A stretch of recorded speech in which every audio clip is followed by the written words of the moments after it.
It's time to eat. What are you hungry for? Sit down and get ready to consume an abundance of fantasy football knowledge from Ross Tucker and Joe Dolan. Feed me now.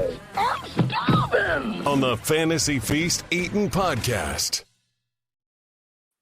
Yeah, let's eat, baby. It is the Fantasy Feast Eatin' Podcast presented by DraftKings. Love me some DraftKings. Look at the deals they've got on DraftKings Sportsbook for Sweet 16 this week in basketball. Do yourself a favor. Take $1 to DraftKings. Use the code Ross. You get 100-1 odds on any of these basketball games. Absolutely amazing. I am Ross Tucker, former NFL offensive lineman, 5 teams, 7 years, bunch of podcasts now. Cannot tell you how much it means when you rate and review the show. If you just do that, if you just rate and review the show and send me an email, ross@rosstucker.com, I'll send you a signed picture or card or press pass from this season. That easy. Just rate and review Fantasy Feast, and boom, it is yours. That's how much I appreciate those of you that go the extra mile when you retweet it or like or whatever. I'm at Ross Tucker NFL. We are at Ross Tucker Pod on social. You got to check out some of the other shows we've had this week.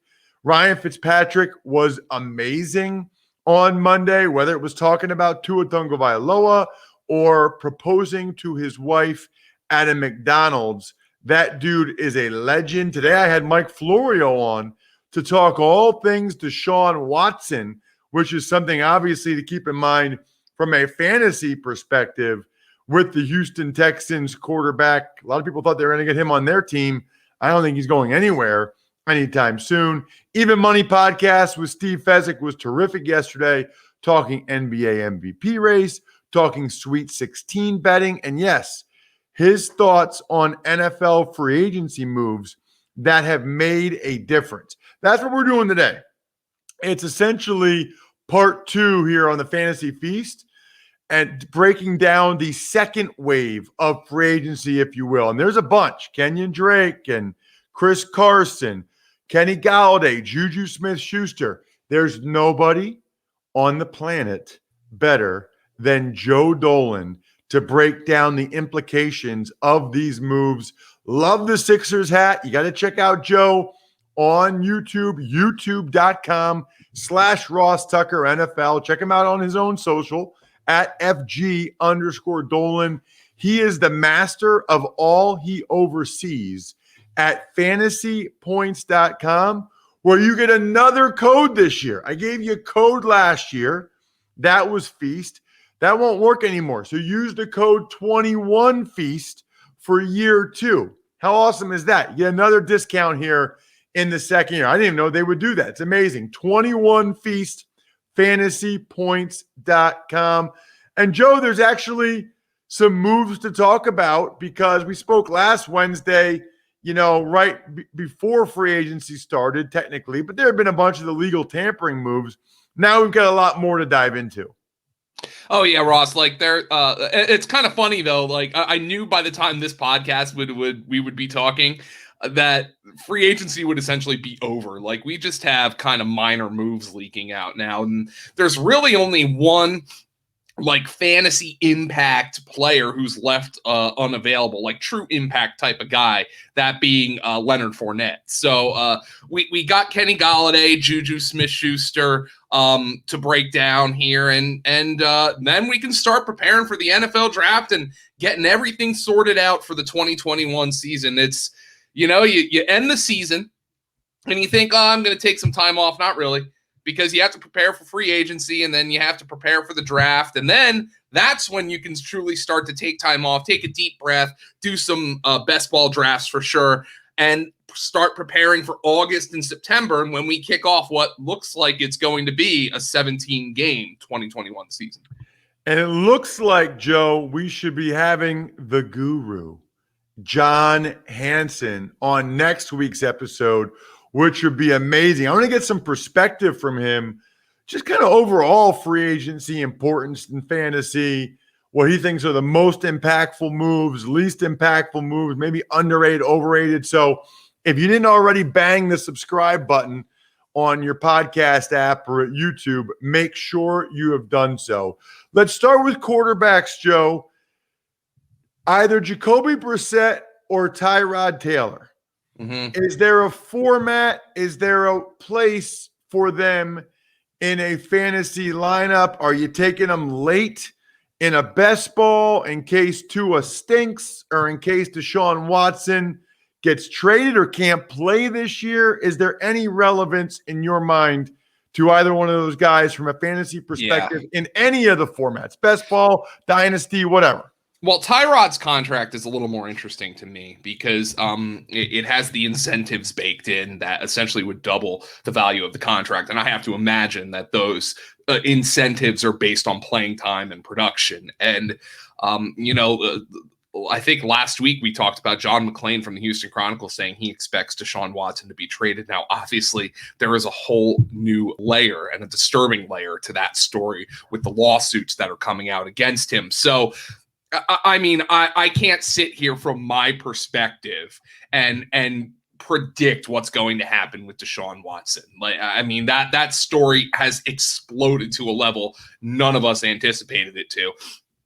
But there is obviously now, I would think now, quite frankly, a greater chance that he doesn't suit up for the Houston Texans, whether it be a trade, whether it be a suspension. I'm not sure what exactly is going to happen there, but I think Tyrod Taylor's contract, it was constructed in such a way where the Houston Texans could come out and say, hey, look, if this guy needs to be our starter, we now have somebody who's has that experience. He is far more interesting for fantasy to me than Jacoby Brissett is, first and foremost because he's more mobile.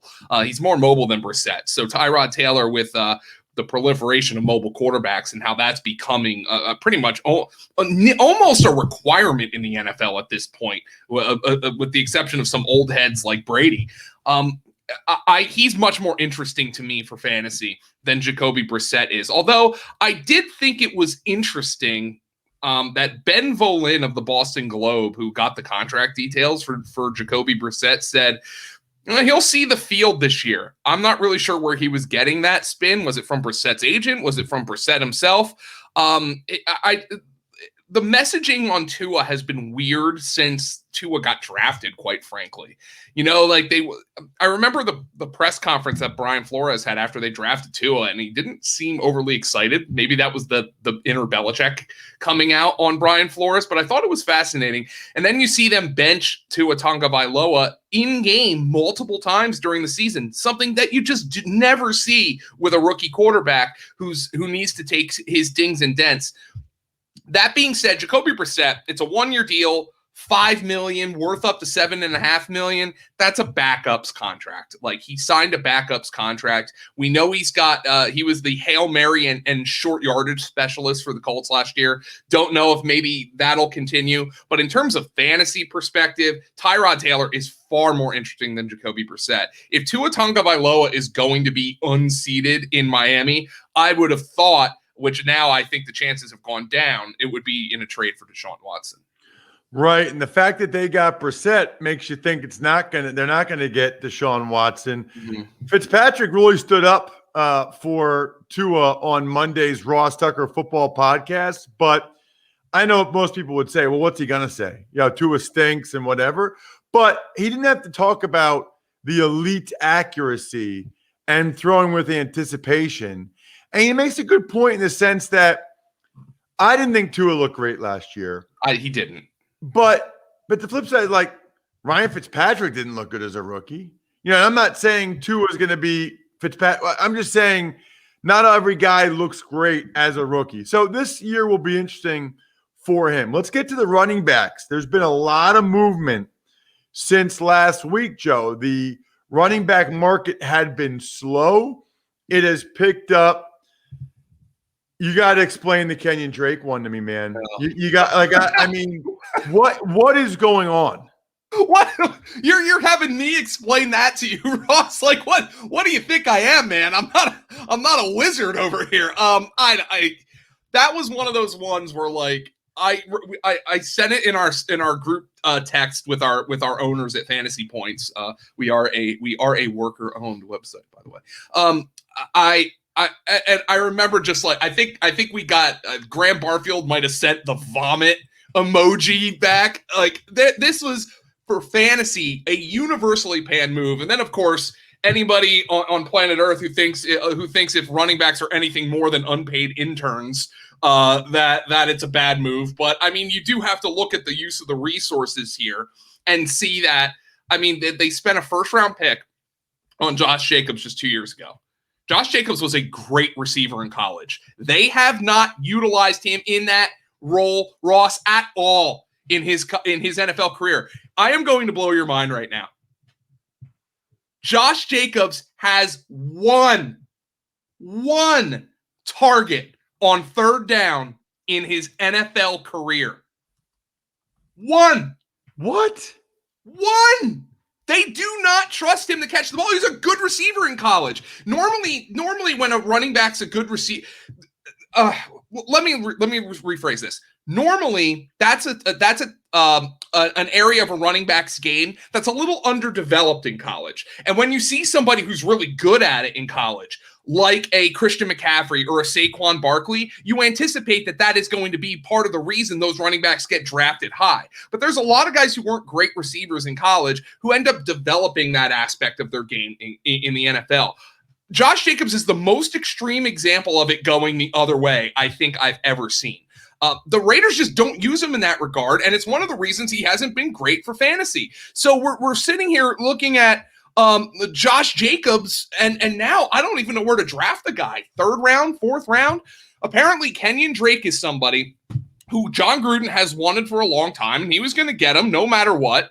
And damn Josh Jacobs' fantasy value. But then I look at the fact that Arizona last year decided that Chase Edmonds was the better receiver than Josh Jacobs, than Kenyan Drake rather, based on how they used him. So I see Kenyan Drake coming in here into Vegas as the receiving back on a team that decided the very good receiving back they already have isn't a good enough receiver to be a receiving back in the NFL because they've used Jalen Richard in that role and other guys, Devontae Booker as well. So you have Kenyan Drake going in there, and now he is coming from a team that decided he wasn't a good enough receiver to be the receiving down back. He caught fewer passes in a full season in Arizona last year than he caught in 8 games after being traded to the Cardinals in 2019. This move is mind-blowing to me. Now, Kenyan Drake said they're going to use him as a running back and a wide receiver. I've seen so many guys say stuff like that. I think I remember it when Mike Davis was signed with the Bears a couple of years ago, and then his role evaporated pretty much as soon as the season started. Ross, this is just a nightmare for fantasy, and I'm probably, if I'm going to be investing in the Raiders backfield at all, it's probably going to be in Drake, in that he's the cheaper guy. You know, he had 10 rushing touchdowns a year ago, and if you were to say, hey, Kenyan Drake was going to have 10 rushing touchdowns before the season, I think we all would have ranked him as like a top 6 running back because we would have anticipated the receiving action to come in Arizona. But he caught just 24 passes. He averaged under 5 yards per reception. It is the most bizarre signing of offseason, and it's a nightmare for fantasy because we already know they have untapped potential in that backfield because Josh Jacobs doesn't catch the football.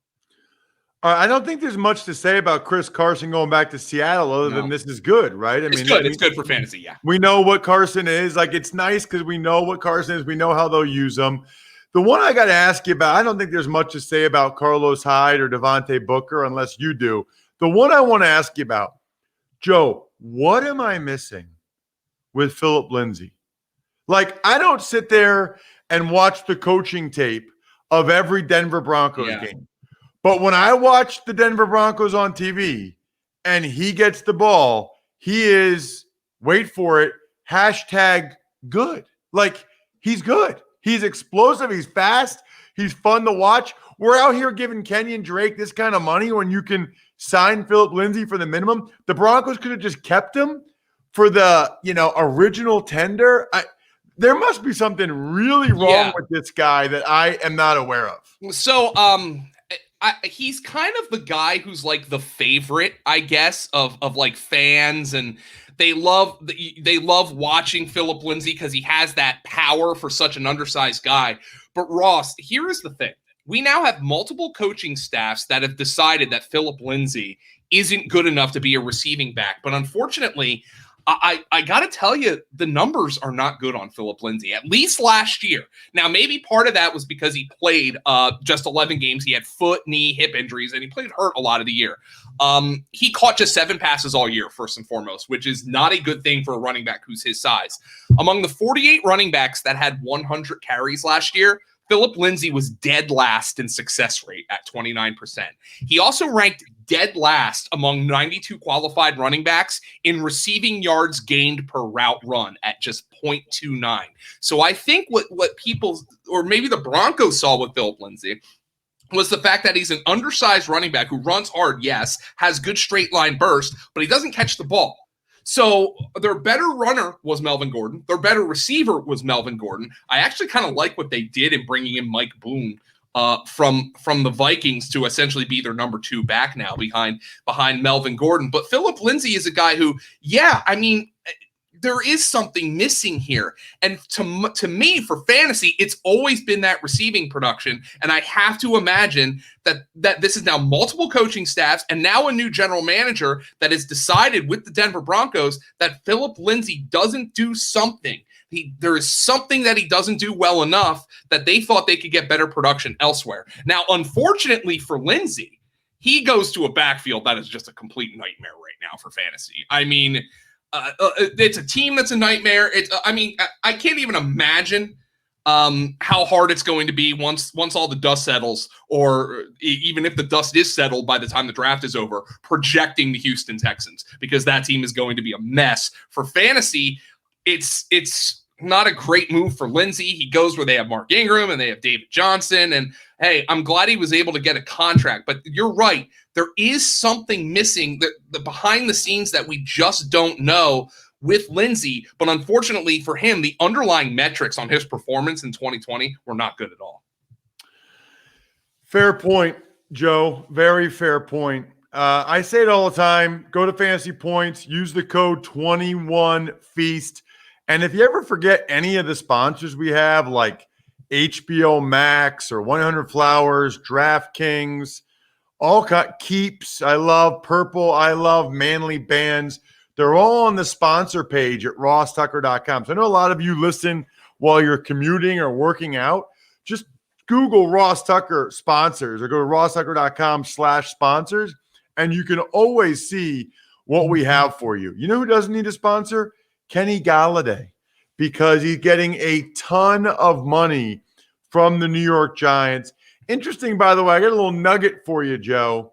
Cool. I did some research on Golladay. There were some, I'll call it professionalism issues with him last year in Detroit. Okay. There were a number of concerns with Golladay last year in Detroit. Health, and then some, I don't know if I call it off the field. I'll call it professionalism issues with Golladay. And there was more than one, which I think is part of the reason why he didn't have a huge market and why teams wanted him to come in and visit so they could talk with him before they offered him a lot of money. So I don't know how that affects it. You know, he also had the injuries. Your thoughts on Golladay? You know, it looked like it seemed like the Lions were a little frustrated, just reading between the lines at the end of the year when he was dealing with the injury, and we were always waiting for the practice updates. Oh, is Kenny Golladay practicing? They hadn't put him on the, is he going to come off? Is he going to play despite the injury? And after a few weeks, I was just like, no, this guy's not playing the rest of the year. And I have to wonder if Kenny Golladay, and this is just complete speculation, Ross, but now informed speculation based on what you just told me. I wonder if there was I'm going to free agency. See you guys. Screw you. I'm going home type of element to what Kenny Golladay was doing. Now, for Golladay, after I saw the contract that Juju Smith-Schuster signed and I saw the contract that Will Fuller signed, I was just basically bracing myself for, I guess Golladay is going to sign a 1 or 2 year deal here and try to hit the market again. So I was a little surprised with the amount of money that the Giants gave him, just based on the way other wide receivers were treated in this weird pandemic-affected offseason based on the cap going down. So I was a little surprised to see how much money he got. So obviously the Giants are big believers in him. In terms of fantasy, it's probably a slight downgrade for Kenny Golladay, somebody who I would consider with the Lions and Stafford a pretty consistent third-round pick. I would say, to me, just to my mind, he'd be more of a fourth or a fifth rounder here.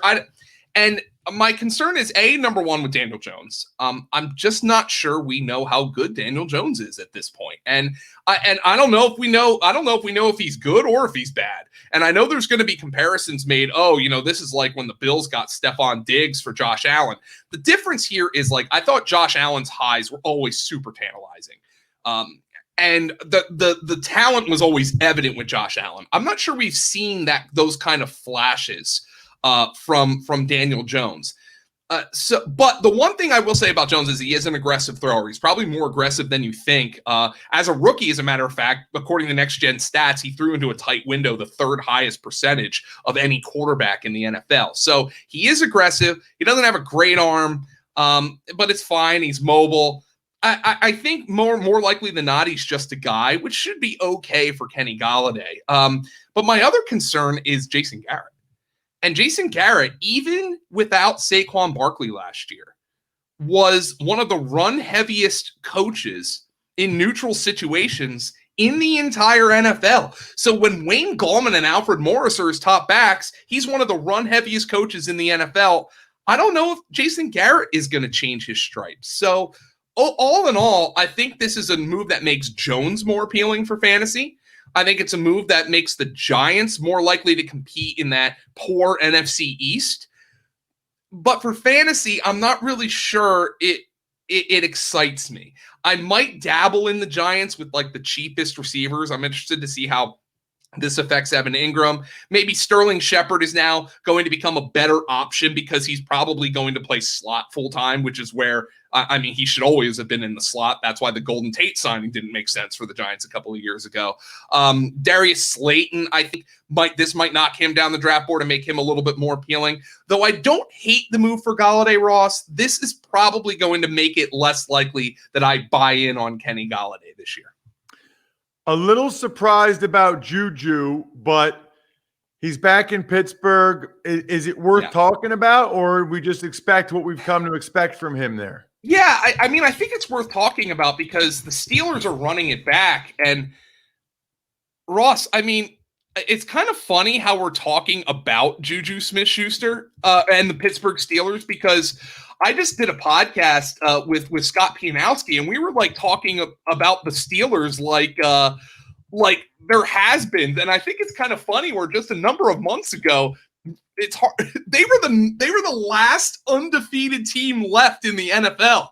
Like it's so bizarre to think about that, because you look at the way Ben played and you look at the way they finished their year, and they finished it obviously very poorly. And you're wondering, like, why are they deciding to run it back? And I just think this is probably a product of the pandemic. But imagine telling yourself 2 years ago, when 22-year-old Juju Smith-Schuster is coming off an 111 catch, 1,400-yard season at 22 years old, that he would hit free agency at 24 and would have to settle for a one-year deal. Imagine that. Like, it's just, and by the way, he caught 97 passes this past year for like 7 yards a catch, but he caught 97 passes. I know the pandemic affected that, but it's still bizarre to me. And for me, it's not really all that exciting for fantasy, because I'm still not incredibly confident in Ben. I don't like that the Steelers promoted from within for their offensive coordinator spot, because that offense looked completely broken last year. Juju and Deontay Johnson were two of the lowest ADOT wide receivers in the entire NFL. They were just an extension of a non-existent run game. You would think, Pittsburgh has to draft a back high in this draft. That run game was completely broken. You would think ideally they don't want to have to throw the ball as much as they did last year. For fantasy, maybe it makes it more likely that I draft Juju, because I actually think there's going to be a significant part of the public who's going to view him as less appealing than Chase Claypool, who's entering his second season and obviously is a more dynamic type of playmaker, and less appealing than Deontay Johnson for fantasy purposes. And if Juju ends up going in like the 6th or 7th round, maybe I'm more in on drafting him. But this is yet another situation where if I'm going to dabble in the Steelers wide receivers, it might be with the cheapest guy, just like it would be with the Giants. And I honestly would not be shocked if by the time August rolls around, if Juju is the cheapest guy of that group. Will Fuller and Curtis Samuel, Joe, your thoughts on those guys? I mean, honestly, Will Fuller, I guess I have some doubts with Tua. I picture Curtis Samuel catching like 8 slants and taking him to the house from Fitz. But here's the funny part with Curtis Samuel, and let's start with him. By the way, he got paid, so it shows that the team has plans for him. But when it comes to Curtis Samuel, you have to remember he was with Ron Rivera and was with Scott Turner in Carolina in 2019, and he was completely misused. His average depth of target with Carolina in 2019 was over 14 yards per Sports Info Solutions. It was down to 7.1 in 2020. I think Curtis Samuel is better used, Ross, as the latter, kind of that quick slant. Use him out of the backfield. Get him on pivot routes, put the ball in his hands on jet sweeps and those little pop passes that the Rams have popularized in recent years. And in 2019, the Panthers just used him as a deep threat. And it was a bizarre way to use a really talented player. He had the single most unconverted air yards in the entire NFL in 2019. That first and foremost, because Kyle Allen just couldn't get him the football. So that's not Curtis Samuel's fault. But he is much better utilized in a dynamic kind of role. And I wonder if Joe Brady used him better than Scott Turner used him. So now Scott Turner, I'm really hoping he looked at the tape from last year. Hell, look at his Ohio State tape, how Curtis Samuel should be used. And it should be used as one of those, for lack of a better term, a gadget type player. And I think he could be super productive in that role. So I'm a little concerned that he's going back to a place where they miscast him, or at least a coaching staff that miscast Curtis Samuel. So I'm a little bit concerned about that, but I would have to think they've learned from their mistakes. And certainly he can become a really nice number 2 option next to Terry McLaurin. Now for Will Fuller, this is a downgrade for me. I mean, Deshaun Watson's a super aggressive thrower. We know the kind of relationship that he and Will Fuller have had on the field. Tua, I didn't see it from him last year. Not to say he can't improve. This obviously improves his supporting cast. But from a fantasy perspective, Will Fuller at times was producing like a wide receiver 1 last year. I mean, he had a really good season. I think he's more of a wide receiver 3 right now with Miami and the unknown that is Tua. It's a good point, Joe. Really good point. Last question. Out of the tight ends that have signed, Kyle Rudolph, Jared Cook with the Chargers, Gerald Everett with the Seahawks, Dan Arnold, Carolina. Rudolph is official now with the Giants. Which one of those guys excites you the most? It would be Everett and Cook.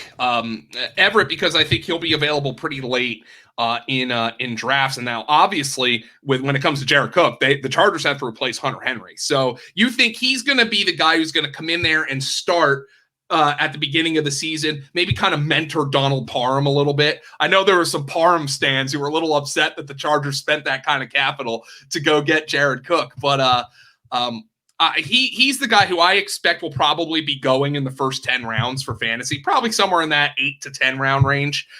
Whereas Gerald Everett, I think in best balls, I could see him slipping into that tight end 2 range. I can guarantee you that talent. It doesn't look like Seattle's trying to put a Band-Aid on the tight end position anymore, although they signed him to a 1-year deal with like a Greg Olsen type of guy. I think he's going to be one of my, just based right now on my initial analysis, doesn't look like Russell Wilson's going to move. That could change. But based on my initial analysis and my reaction, he's going to be one of my most drafted tight end 2s in best ball. I can guarantee you that. Joe Dolan's my number 1 pick among fantasy analysts. I love the guy. Not only do we share some of the same fandom for sports teams, he got an awesome personality, and he's the best fantasy analyst in the business. They actually do reports and research on this. Google it. He's at FG_Dolan on Twitter. I'm at Ross Tucker NFL. Twitter and Instagram. We are at Ross Tucker Pod. Very fired up to hopefully have the guru on next week's show. Other than that, I'm stuffed. We're done. Thanks for listening to the Fantasy Feast podcast. Make sure to also subscribe to the Ross Tucker Football Podcast, Even Money, Business of Sports, and the College Draft. All available at Apple Podcasts, rosstucker.com, or wherever podcasts can be found. A lot of times on the show, I mentioned DraftKings. Here's what you need to know. You got to be 21 or older, New Jersey, Indiana, or Pennsylvania only. New customers only. Restrictions apply. See DraftKings.com/sportsbook for details. Gambling problem, call 1-800-GAMBLER, or in Indiana, 1-800-9-WITH-IT. By the way, if what I was talking about included a deposit bonus, doesn't always, sometimes it does. Deposit bonus requires 25 times playthrough, and deposit bonuses are paid out in site credit.